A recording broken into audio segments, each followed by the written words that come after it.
ever there was a time when witches might ride or confound the pure or work their fateful wickedness, this is it. The time of Halloween, the last gasp for the damned and the wicked to wreak their horrors before the midnight, beyond which dawns All Hallows Day, All Saints' Day, the celebration of all that is good. But until that lovely dawning, everything evil moves, building their revels higher and higher, till the powers of darkness are dispersed by the light of the world. The way you look, Margot, you've been growing young just as fast as me going the other way. You keep going that other way, Mike. Forget about me. I can't. Then you'll just have to wait. Our paths really haven't crossed yet. There's still the matter of age. I don't care how old you are. Makes no difference. Ah, but someday it would. Oh, you'd be surprised beyond belief how someday it would make a difference.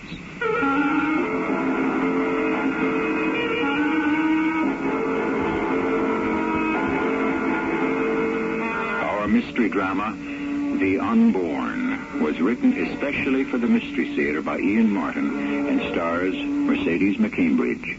It is sponsored in part by Anheuser-Busch Incorporated, Brewers of Budweiser, and Certainteed Fiberglass Attic Insulation. I'll be back shortly with Act One.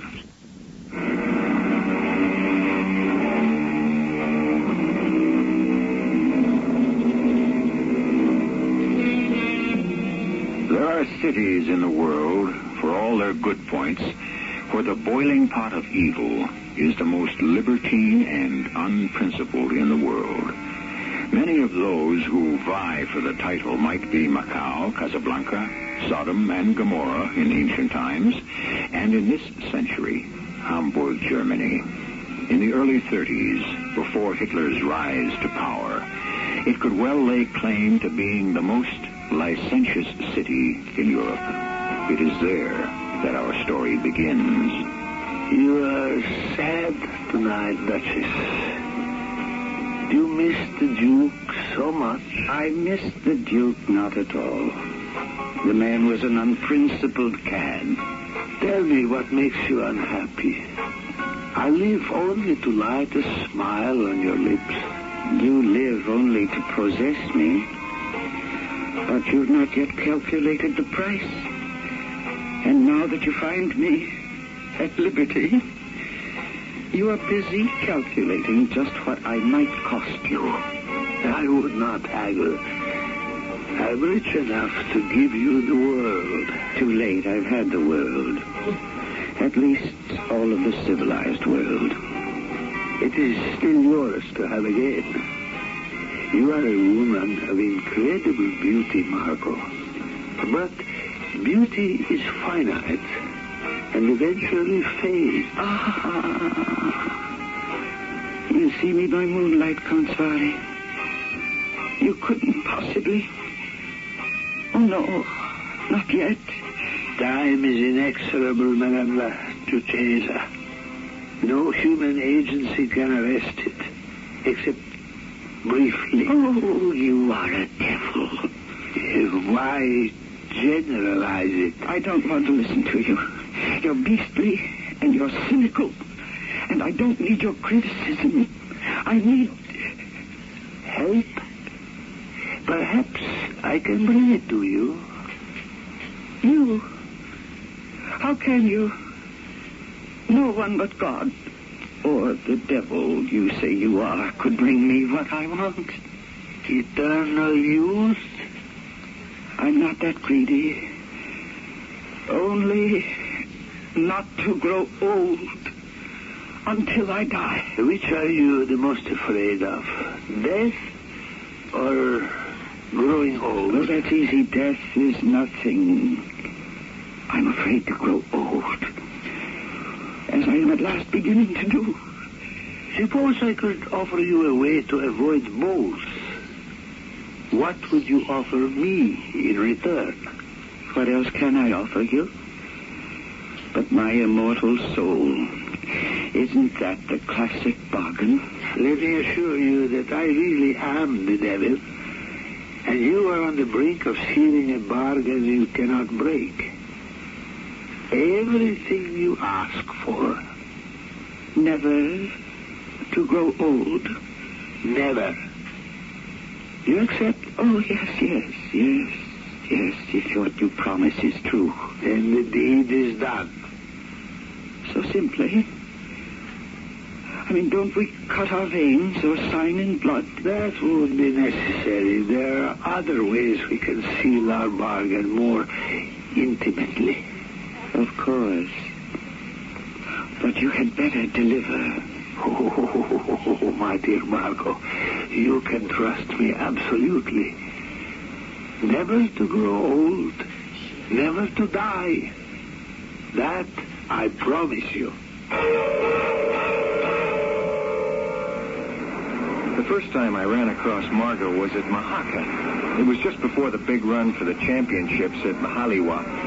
We were taking on some pretty good surf, 8 to 10 footers, big enough to weed out the weekenders and tough enough for any surf buff to hang 10 and remember it. I'd just ridden on down a real pretty. Then as I pulled out and took my lumps before planing onto the beach, there she was. Man, You rode that one very well, sailor. she broke just right for me. What's it like, slipping and sliding through that green tunnel? Oh, too much. Beyond any words I can describe. Well, that's one thrill I've never had. Yeah, I never figured you'd miss too many.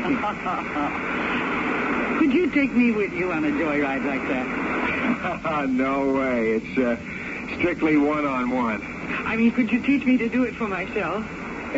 Babe, that's asking for trouble. Maybe I'm looking for it. Yeah, I got a feeling I had lost the ball here somewhere. I don't know just what we're talking about. Well, you're a very nice young animal. Don't try to push anything out of context. All I'm talking about is riding a surfboard, and I could pay you very well. The rates are $10 an hour when I'm working. When could I have my first lesson? On the surfboard, I mean. I was afraid that's what you meant. Well, you'd be surprised how much safer you'll be if that's all we do together. Tomorrow morning. Now, the chop will be too high for beginners. Make it afternoon. The 2? Just the right time. And number. For beginners. Oh, I was gone. Oh, sure, I knew she was out of my orbit. She had to be somewhere in her 40s, and...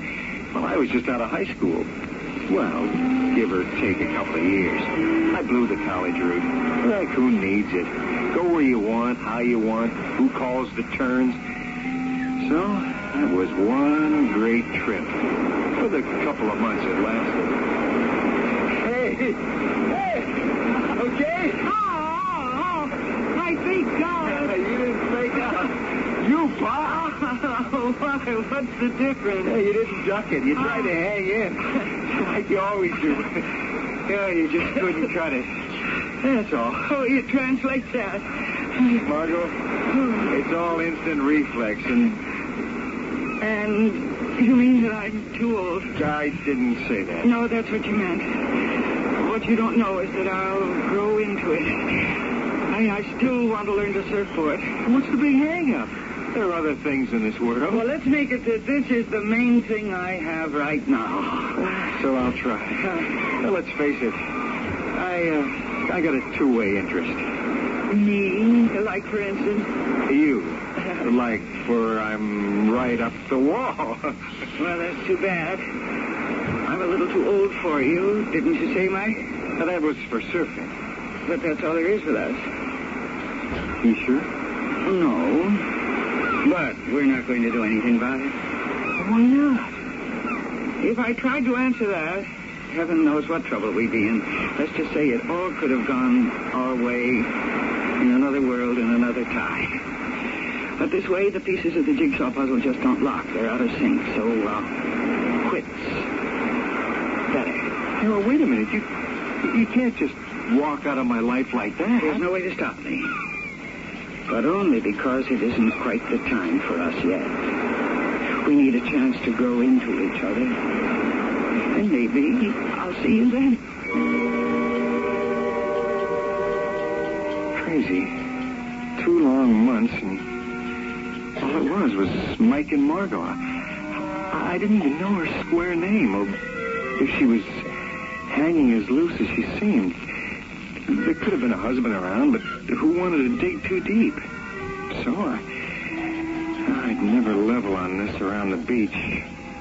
There was no makeout. That was 1968. Then things happened in bunches. Well, like there was this war, and I got tapped. I spiked for Air Force. Oh, I learned to fly all right. I also learned to hate my own guts real good. Those 2-week leaves in Japan were way out. Especially the one where I found Margot again. J.D. Bernstein had something to do with our State Department. I never asked what. All I knew is that every time I hit Tokyo, he lit all the fires for me to burn. All right, Mad Mike, what's it going to be this trip? I don't know. Not geisha tea and flower arrangements. I'm ready to bust out wilder than that. When weren't you? All right, what shall we bomb ourselves with? Mike? Well, if you're not interested in drink, then what? Oh, well, that's different. Her name is Margot. How do you know that? I'm a famous seer. Prowler is a better word. Actually, I know her. Or knew her. What's her name? You already remembered it. Yeah, I know that. I mean, her other name. She is Mrs. Demetrios Konstantin Stavrianos. What's she doing here in Tokyo? Sailing around the world. Just a port of call. How the other half lives. Tokyo isn't a port. The yacht, I imagine, is tied up in Yokohama at, where else? The Yacht Club. She looks marvelous. I mean, younger. Oh, there are ways, my friend. Little men with scalpels and silicone. I don't mean that. No. This is a sort of inner thing. When I knew her, she was almost old enough to be my mother. She could adopt me right now. Knock it off. That was all of 6 years ago, and now it's something I don't understand myself. What was it? Well, that I did feel for her. Oh, sure, she was something. You follow the big waves I did, and there are 1,000 babes with all the same standard equipment. So, what's the big deal? The big deal is that this one I hadn't forgotten in 6 years. This one sent me all the way out of orbit. Like the old-fashioned way to say it would be, sell my soul for. Except there was a warning voice that kept saying, this one is bad news, Mike. She's real bad news. Hello, Mike. You look terrific. Mm-hmm. I can ride a board now. Yeah? I'm getting better and better all the time. I'll buy the last part. Can we go somewhere? No. Why not? I've grown old real fast the last few years. Old enough for me, do you think? The way you look. You've been growing as young just as fast as me going the other way. Well, you keep going that other way, Mike. Forget about me. Oh, I can't. Well, then you'll just have to wait. Our paths really haven't crossed yet. There's still a matter of age. I don't care how old you are. It makes no difference. Oh, someday it would. You'd be surprised beyond belief how someday it would. Oh, excuse me. This is Mr. Stavrianos. Oh, Sophie. And this is Mike. He's a nice young boy who tried to teach me to surfboard. Mike, I'm afraid I don't know your last name. Burns. I am going outside. This is no place for a woman, a non-geisha woman, shall I say. Are you coming, Demetrius? In a second, my love. All right, I'll meet you in the car. Yes. Fabulous woman, no? Why, No, have no embarrassment. Everyone is in love with her and wants to possess her. like the Queen of Diamond or Helen of Troy. I would forget her if I were you, if you can. Is that a threat, sir? Oh, dear me, no. I don't have to make threats. She's something quite beyond any human being's comprehension. I should know. But for your own health, you should avoid her like the plague. Just a warning. Take it or leave it. Well, what is going on here? Did a woman named Margot make a pact with the devil? And if so, just exactly what were the terms? And if she did, what fate lies in store for a determined young man who has decided to love, not wisely and certainly too well? I shall return shortly with Act 2.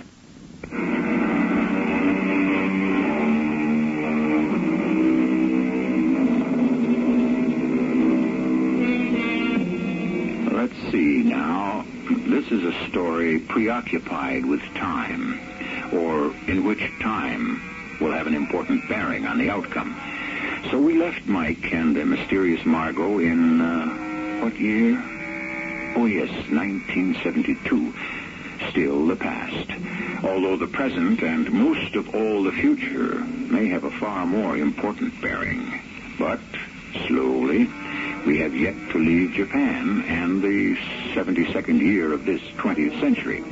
And it is going to take the best diplomatic effort by J.D. Bernstein to get Mike out of Japan and the local jail.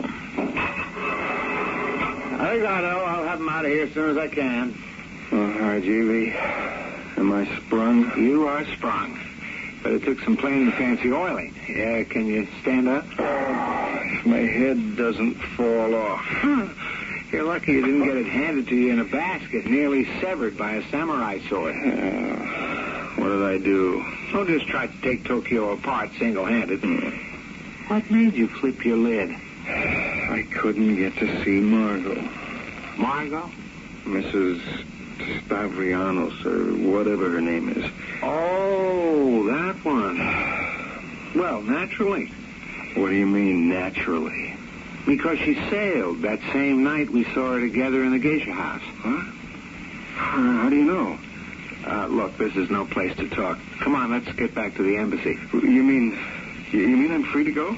Well, it'll cost you $200 in fines for breaking up a few straw doors and such like. No criminal charges? Lucky. It's been written off to combat fatigue. Come on.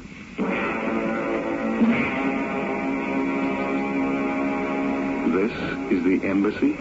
This, Mad Mike, is a park where birds do sing and bugs don't listen. Yeah. Much more happily suited for a little heart-to-heart talk. Oh, come on with all this super spy crud. I'm just looking for the woman I love. Who happens to be married to a guy who enjoys the interest of almost every major government in the world. Enjoys? No, it's a figure of speech. Engages is perhaps a better word.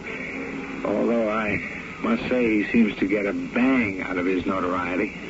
Well, what is he? Financier, international broker, ship owner, puller of strings that make the universe dance to his tune. He's about as close to being the biblical conception of the devil incarnate as we have around these days. And Margot? I don't know. What I'm asking you, is she part of it all, or just an innocent bystander? Oh, you really have it bad. Well, how long has she been married to him? If you mean legally, I don't know. How long have they been together? Yeah. Okay, sonny boy, brace yourself for a shock. To the best of our research, about 40 years. 40 years? Oh, well, that would make her at least... There was a woman with her name, a Contessa Margot Baranya. But the records of the family were all wiped out during World War II. So this could be her daughter. Could be. Even a daughter is stretching the imagination a little if it's the same woman. What are you getting at? I don't know, Mike. There's something rotten about the whole setup. The guy we know is a louse who got filthy rich on wars and the weapons he brokers to keep them alive.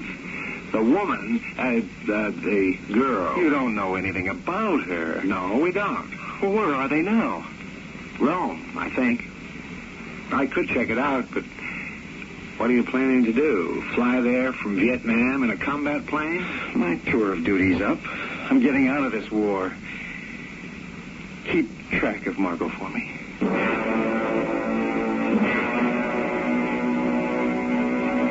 By the time I was discharged, Margot had dropped out of sight. Ditto Stavrianos. Although I chased around after rumors which had them in Mozambique, the Middle East, Crete, anywhere trouble was brewing or could be stirred up. And along the way, I picked up a new kick, racing cars. The same reflexes that made me a surfer and a hotshot pilot worked for me behind a wheel. Within a couple of years, I was beginning to get tabbed for the top races. My first big win was Most Part Park, and the only kind of car that could make me forget Margot, a Lola T330. And it was like crazy that, in a way, she led me back to Margot, the car, and my old buddy, J.V. He came by my trailer after the race. Hey, J.V., what are you doing in this neck of the woods? Just watching an old pal trying out a new way to achieve his death wish. You like to live dangerously. Oh, why not? It's my neck. And there's nobody I owe any responsibility to. Good. All right, now I'll tell you the real reason I'm here. I want to offer you a job. No, thanks. I don't need a job. This is an offer you won't be able to refuse. Oh, yeah? What is it? Undercover agent. Me? You gotta be kidding. How would you like to cross paths with Margot again? You found out where she is? Yes. Well, where? We've lost touch with Stavrianos. He's disappeared, and for reasons I can't tell you, at least not yet, we've got to find him. And you think I might get to him through Margot? Yes. The last place Margot's been located, and as far as we know still is, although she disappears every now and then, is back in Rome. You've got to hand it to old J.V. He might look like a cube in his Brooks Brothers button-down shirts. But dig deep enough, and you could come up with what I always knew was there. An all-right guy. Right on. So, now I was a spy, or a counter-spy, or whatever I was supposed to be. Margot. Oh, I didn't know you were there. I am always there, or here. Don't you remember? You gave me little chance to forget. Are you dissatisfied with our bargain? Would you rather be dead, which by this time you assuredly would have been? I might have been better off. I didn't quite understand the terms. No one ever really does. But everyone always accepts them, whatever they are. But you misled me. I told you I didn't mind dying. And may I remind you that you were also quite paranoid about growing old. I blame myself bitterly that I allowed myself to fall into your trap. Oh, you are lovely when you are angry. Thanks to you, Constare, or whatever you want to call yourself. I am lovelier by each minute that passes. I am grateful for your thanks. A figure of speech, a bitter one. I wish I could find a way to defeat you. It really was for laughs. A guy ought to be ashamed to take the money. Most of the time, I sat sipping Campari at Doni's. Doni's on the Via Veneto, Just sit there long enough, and the whole world goes passing by. Like 10 days after I got to Rome. Margot. Buongiorno, bellissima. Non sono interessato. Stai sicura? Molto sicura. My, it's you. What are you doing in Rome? You look fabulous. Oh, thank you. So do you. So like you used to way back when we first met. It's, being unemployed. I haven't felt so good since I was a surf bum. A big deal. How can you... You know, you're fabulous. I mean, you look 20 years younger. And I feel every year of it. That's a funny thing to say. I wish I could think there was anything funny about it. I'd think most women would give anything to know your secret. If they did, they'd be sorry for anything they gave. Hold on. This conversation's getting out of hand. What are you talking about? I don't dig it. No, you couldn't, but it doesn't matter. Hey, babe, you're pretty down. Anything I can do? Maybe. Maybe it's about time for us, Mike. You mean it? You're still interested? I never changed, but... Well, what about your husband? I never said he was my husband. Oh. Like that, huh? No, not like that. But you're still, together. Do you see him anywhere? Well, no, but, you always know where he can be found? Oh, yes, I always know where he can be found. But he doesn't own me yet. I'm lost again. Not yet, Michael, darling, not yet. But you soon will be, if you still want me. I've wanted you since the first moment you walked into my life 6 years ago. 12. No, only 6. Time goes twice as fast for us, Mike. Now come away. Let's forget everything. Except each other. I looked at this golden woman. No, girl. This golden girl. Glowing as if she were molded out of burnished bronze, except Margot could never have come from any mold. She was too original. I could feel the warmth of her breath caressing my cheek as she leaned close to whisper. Then why that strange, cold feeling in the pit of my stomach? What was I scared of? What was I getting into? And if I did want to hit the panic button, was there any way out?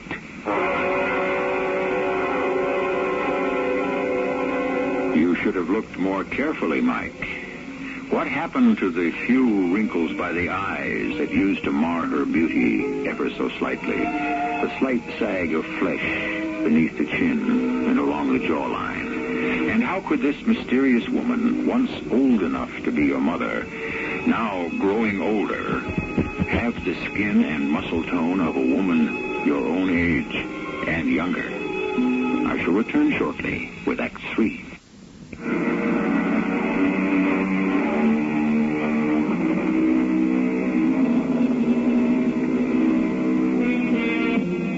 Packing in his hotel room in Rome, Mike Burns was in that super-high state of euphoria that a man reaches only when at last a long-sought-for conquest is within his grasp.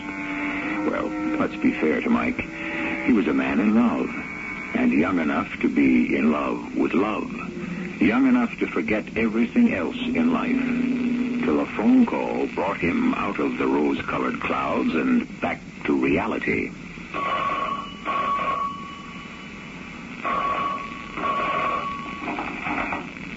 Yeah? Mike? Sure, who's this? A friend.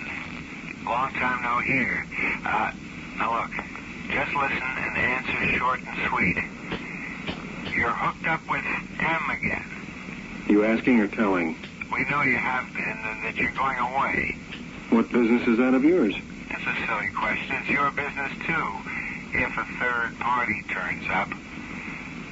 Where is Stavrianos? Look, buddy, I guess it's something I'd like to know myself anyway. I'll try to find out. Where do I reach you? Forget it. I know where to reach you. Not good enough. The stops are all out for reasons you're not aware of, and the world could be sitting on a powder keg. Where? All right. Anna Capri. About the nearest thing to heaven. Let's keep our fingers crossed that you locate Stavrianos before there's hell to pay.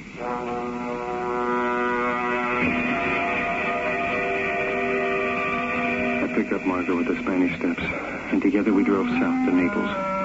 We dumped the rented car there and went by boat to Capri. From the dock, we snaked back and forth around impossible turns by bus to an eagle's nest high above the Adriatic. Wherever you looked from there, everything was blue and flooded by sunlight. I guess if I have a picture of heaven, it looks like Capri. And we were madly in love. And Margot was astonishingly a girl again. Younger and more alive than me. Shining with youth. What are you doing up this early? I couldn't sleep. Was I snoring again? Oh, do you ever? My darling, I love you whether you're awake or asleep. There's no problem there. Where's the problem? Did I say there was one? What shall we do today? Eat, sun ourselves, and go back to bed again. Maybe we shouldn't even get up. You suppose I'm dead? I know very well that you're not. If I was, this is the only way I'd like it to be. Oh. Who the devil is that? Anyone but who you mentioned, I hope. Who was it? It was, for me. I have to go down to the village and make a long-distance call. Is it so important? Yeah, I guess it has to do with us. Us? How? Darling, forget that for a moment. I want to ask. I'm sorry, but I have to. What's the deal with you and Stavrianos? Well, what do you mean? Deal? Are you married? No. Where is he? Do you know? Oh, yes. Where? Okay. You don't have to tell me. Just, well, after this, will you and he still be together? We never have been. Not the way you mean. He's out of your life? I didn't say that. I wish I could. I wish you could, too. Why not? Mike, I love you, but I don't answer questions. You've got to take me on faith. Or not at all. I'll take you on faith. But I also have to go make the phone call.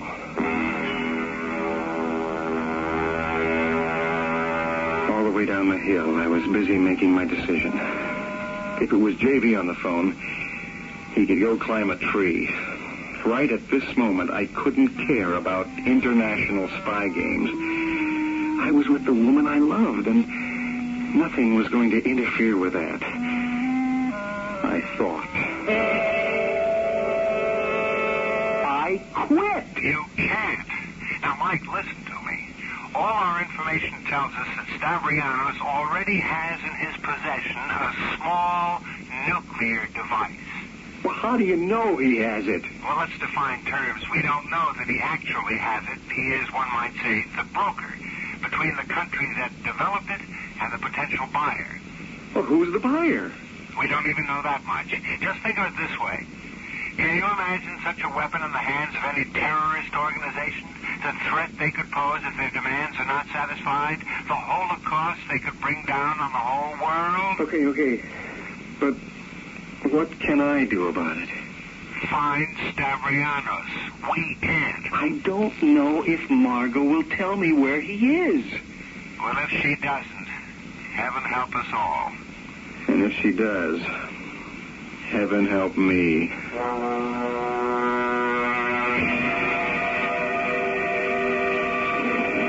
What's wrong, darling? I don't know that anything is yet. Just a hunch everything could be. The telephone call? Yes. Bad news? Yes. Is there any way I can help? Yes. Then ask me. Where is Stavrianos? Darling, I told you. He doesn't mean anything between us. I got news for you. He does. Why? All right, I won't hack around. The only way I could find my way back to you was as a government snoop. My job is to find Stavrianos through you. Mike, is that your only interest in me? Oh, you know it isn't. How well I know. And how sorry I am that I ever allowed you to meet me. Why? Because we have no future, Mike. Especially now. I won't accept that. You'll have to accept it. We've had this short time together, and it was right, and it was wonderful. But it couldn't last. No, don't interrupt me. Listen to me. Remember back when you first met me, I was old enough then to be your mother. I was 41 to your 18. But already, I was coming back to you. Coming back to me? Listen to me. When I first met Stavrianos, I was headed for my 60s, and I had an absolute terror of growing old. And he turned the clock upside down for me. I don't understand. How could anyone understand who hasn't made a pact with the devil? The devil? Haven't you learned enough about Stavrianos to know that's what he is? But what kind of pact? One that really ended our love affair before it could have begun. No. Oh, yes, my love. Believe me, these past few weeks have been my only taste of heaven. But now I have to go. And I hope I can take him back to hell with me. Margot, don't go to him. I'd give my own life to save yours. You know that. I know that, and I also know how foolish that would be. Why? Because you don't understand. You don't understand the pact I made. I have no fear of death, since I will never die. He promised you that. He tricked me, but his promise was a true one. That I should never grow old and that I should never die because he reversed the life process for me. And from the moment I sold my soul to him, I have been growing younger day by day, week by week, and year by year. And so, Mike, as we grow apart, you and I, at twice the pace, since you grow older and I grow younger, don't you see there is no hope for us? No. There is no hope. There is no hope for us, no hope for me. So this is goodbye, my love. Look, I know you must think I'm crazy, J.V., but that's how it was. We argued all through the day and back and forth till exhaustion, and finally I fell asleep, and when I woke, she was gone. You've got to help me find her. I can't, old buddy. No, you got me into this. Now, if it hadn't been for you, you've got to. Now, where is she? I can only tell you one thing. By our standards, Stavrianos and she are dead. What do you mean by our standards? You haven't been reading the news lately, not even the headlines. So what? A small island in the Aegean Sea just up and disappeared yesterday. I don't read you. You will. Oh, it's written off to a sudden earthquake or other natural causes, but it seems to have been the private property of one Demetrios Stavrianos. How do you know that?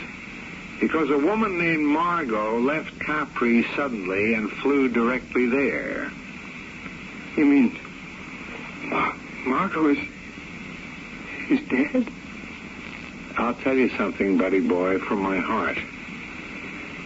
I hope Stavrianos, whoever he was, and your girlfriend Margot, whoever she might have been, are dead forever and buried 6 feet deep.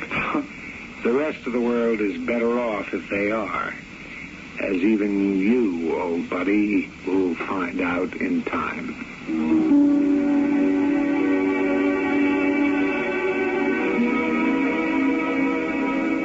It took a little time, but I guess the human spirit is elastic. I came back. But I still get the shakes and I wonder about things. She haunts me.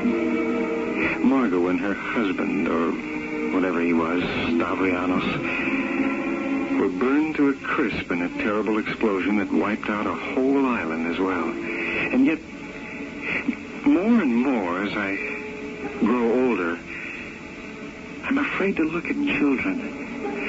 I watch them playing in a park, on a beach, at amusement parks, and so often I see a girl who might be Margot. It used to be teenagers, but now as the years pass, it's the little tots, younger and younger. Is it faintly possible that Faust is more than a legend? That one can make a pact with the devil? And that he could switch the whole deal? Instead of holding off age, could reverse the whole process of growing old so that, in the end, a person would be nothing. Unborn? A thing that never was.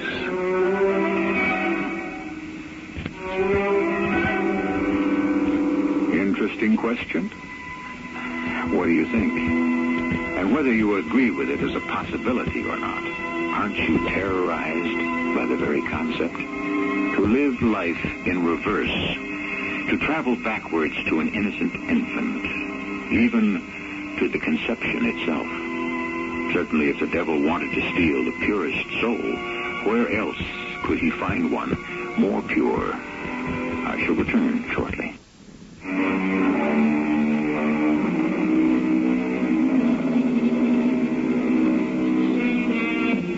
By some miracle of fortune, upward air currents after the explosion carried the deadly byproducts over the Sahara Desert, where they were dispersed and absorbed. Margot and Stavrianos have never been seen again. Is it too much to speculate that she had her revenge and that the devil is locked up in hell for good, where he belongs? Why not hope? Someday, we must all believe that the world will wake up and banish him as we come to our senses. We must believe, or else go mad. Our cast included Mercedes McCambridge, Robert Dryden, and Bob Caliban. The entire production was under the direction of Himan Brown. Radio Mystery Theater was sponsored in part by Buick Motor Division. This is E.G. Marshall inviting you to return to our Mystery Theater for another adventure in the macabre.